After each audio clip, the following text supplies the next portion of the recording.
Japan's hidden strengths. If Japan is being underestimated, it's not because it lacks power. It's because its power is not easily seen. Unlike nations that project strength through scale or dominance, Japan operates through something far more subtle, but arguably more important in today's world: control over critical systems. To understand this, you have to look beyond headlines and into the infrastructure of the global economy, the layers most people never see, but that everything depends on. Because this is where Japan quietly excels. Take advanced manufacturing. Japan is not always the final producer of consumer goods, but it plays a crucial role in the components that make those goods possible. High-performance materials, precision tools, specialized machinery. These are the building blocks of entire industries. From semiconductors to automotive engineering, Japan's presence is deeply embedded, and in many cases, irreplaceable. This is not dominance in the traditional sense. It's something more strategic: dependency. Because when industries rely on your components, your standards, your expertise,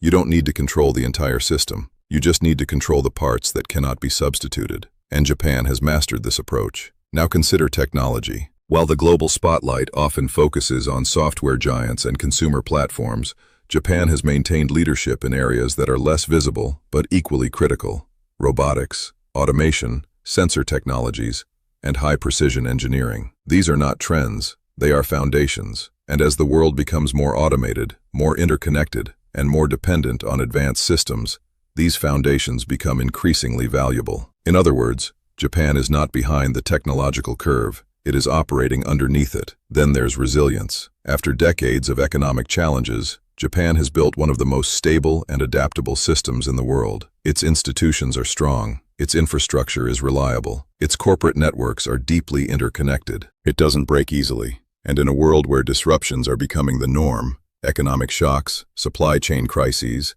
geopolitical tensions, that kind of stability is not a weakness, it's an advantage. But perhaps Japan's most underestimated strength is its strategic mindset. This is a country that thinks long-term, decades, not quarters. While other nations react to immediate pressures, Japan often moves with calculated patience. It invests quietly. It adjusts gradually. It avoids unnecessary risks while positioning itself for structural shifts that may take years to fully unfold. This approach doesn't generate headlines, but it builds durability. And over time, durability becomes power. Because in a rapidly changing world, the winners are not always those who move first. They are the ones who are still standing when others begin to falter. This is the part of Japan that the world doesn't fully see. A nation deeply integrated into the systems that power global industry. A country that holds leverage not through visibility, but through necessity. A system designed not for speed, but for endurance. And that changes everything. Because once you understand these hidden strengths,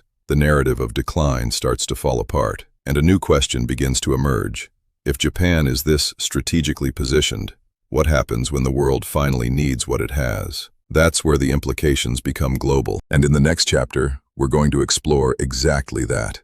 How Japan's quiet strengths could reshape the balance of power, and why the consequences may be far bigger than anyone expects. Strategic implications for the world. Once you begin to see Japan differently, not as a declining power, but as a structurally embedded one, the implications extend far beyond its borders. Because this is no longer just about Japan. It's about how the global system itself is evolving, and who is best positioned to navigate that shift. We are entering an era defined by fragmentation. Globalization, as we once knew it, is no longer stable. Supply chains are being restructured. Alliances are shifting. Economic interdependence is no longer purely beneficial. It's becoming a strategic vulnerability. Countries are no longer asking, where is it cheapest to produce? They're asking, where is it safest, most reliable, most controllable? And this is where Japan's role becomes critical. Because Japan sits at the intersection of trust, capability, and stability. It is one of the few nations that is both technologically advanced and politically aligned with major Western economies, while also maintaining deep industrial expertise that cannot be easily replicated. In a world that is becoming more divided, that position is extremely valuable. Take supply chains, for example. As tensions rise between major powers, especially in areas like semiconductors, advanced materials, and high-tech manufacturing, countries are actively looking to reduce risk. They want partners they can rely on, not just for cost efficiency, but for consistency and security. Japan fits that role almost perfectly. It doesn't just produce, It enables production. And that distinction matters, because when you enable systems rather than simply participate in them, you gain leverage over how those systems function. Now consider the broader geopolitical landscape. The balance of power is shifting, not just between nations, but between models of governance, economic systems, and technological ecosystems. In this environment, influence is no longer measured solely by size or speed. It's measured by integration and reliability, and Japan has both. It is deeply integrated into global networks, yet stable enough to be trusted across alliances. It doesn't create volatility, it absorbs it, and that makes it a strategic anchor. But here's where it becomes even more interesting. As other major powers face increasing internal and external pressures, economic slowdowns, political divisions, demographic challenges, Japan's consistency begins to stand out even more. Not because it is outperforming dramatically, but because it is not collapsing under pressure. And in times of uncertainty, stability becomes a form of power. This creates a subtle but powerful shift. Japan doesn't need to dominate the global stage. It just needs to remain indispensable within it. Because when systems are stressed, the components that hold them together become more valuable than ever. And Japan is full of those components. So the real implication is this: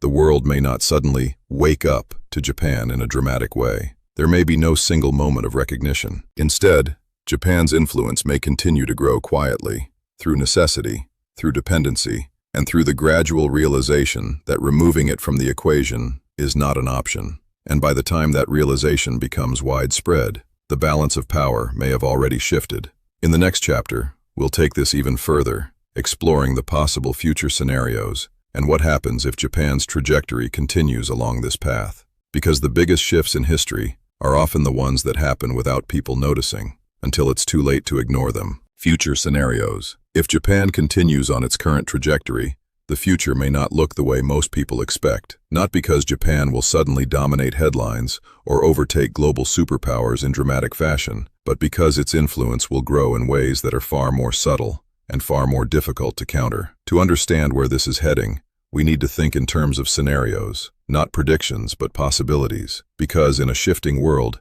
outcomes are rarely linear. Scenario 1. The silent backbone. In this scenario, Japan becomes what can only be described as the silent backbone of the global economy. As geopolitical tensions continue to rise and supply chains fragment, countries begin to rely more heavily on trusted, stable partners. Japan's role in critical industries, materials, precision manufacturing, advanced components becomes even more central, not visible, but essential. It doesn't lead the system, it holds it together, and in doing so, it gains quiet but undeniable influence over how that system evolves. Scenario 2. The strategic integrator. Here, Japan takes a more active role, not through dominance, but through coordination. It strengthens its partnerships, deepens its alliances, and positions itself as a key bridge between different economic and technological blocks. In a world divided by competition, Japan becomes a connector, a country capable of integrating systems that others struggle to align. This doesn't just increase its relevance, it makes it indispensable. Because when others cannot cooperate directly, they rely on those who can operate across boundaries. Scenario 3. The innovation undercurrent. This is perhaps the most underestimated possibility. Instead of competing in the most visible areas of innovation, Japan continues to develop technologies beneath the surface: robotics, automation, advanced materials, next-generation manufacturing systems. These innovations don't explode into the mainstream overnight. They accumulate, and over time, they begin to redefine entire industries. In this scenario, Japan doesn't chase disruption. It becomes the foundation that enables it, quietly shaping the future without needing to claim it. Scenario 4. The strategic surprise. And then, there is the scenario no one is fully prepared for, a moment where global conditions shift suddenly, whether through economic disruption, technological breakthroughs, or geopolitical realignment, and Japan's existing strengths become immediately critical, not gradually, but all at once. In that moment, what was once underestimated becomes undeniable, and the world is forced to reassess Japan, not as a declining power, but as a central one. This is the nature of blind spots. They don't stay invisible forever. Eventually, reality catches up. What all these scenarios have in common is one simple idea. Japan doesn't need to change dramatically to become more important. The world does. And as the global system becomes more complex, more fragile, and more interconnected, the value of stability, precision, and deep integration increases, all areas where Japan already excels. So the real question is no longer whether Japan will rise in the traditional sense, it's whether the world will evolve in a way that makes Japan impossible to ignore. Because if that happens, then the biggest mistake won't be Japan's past stagnation, it will be the world's failure to see what was coming. And in the final chapter, we'll bring everything together. Because the story of Japan isn't just about one country, it's about how we understand power in a world that is changing faster than ever before. The mistake no one sees coming. At first glance, the story of Japan seems familiar. A nation that rose, Bisura, reached its peak, and slowly faded from the center of global attention.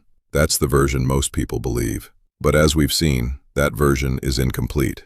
Because Japan didn't disappear, it adapted, quietly shifting from visible dominance to structural influence, moving away from speed and expansion and toward precision, resilience, and long-term positioning. And in doing so, it may have aligned itself more closely with the future than anyone realized.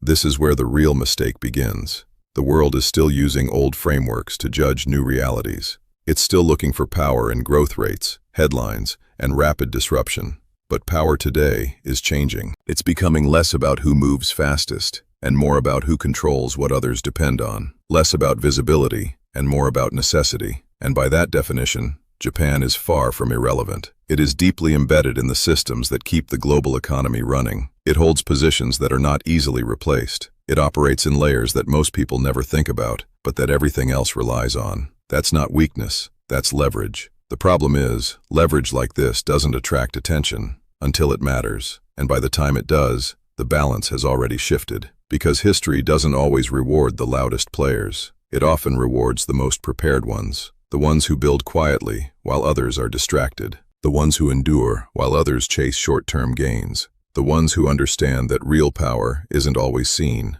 but always felt. Japan fits that pattern more than most realize. So when people say Japan is being left behind, they may be asking the wrong question. It's not about whether Japan is keeping up with the world. It's about whether the world is prepared for what Japan is becoming. Because if current trends continue, if fragmentation increases, if supply chains become more strategic, if stability becomes more valuable than speed, then Japan doesn't need a dramatic comeback. It simply needs time. Time for the world to change in a way that reveals what was already there. And when that happens, the narrative will shift. Not suddenly, but inevitably. From decline to underestimation, and from underestimation to realization that counting Japan out was never just a misjudgment. It was a massive strategic mistake.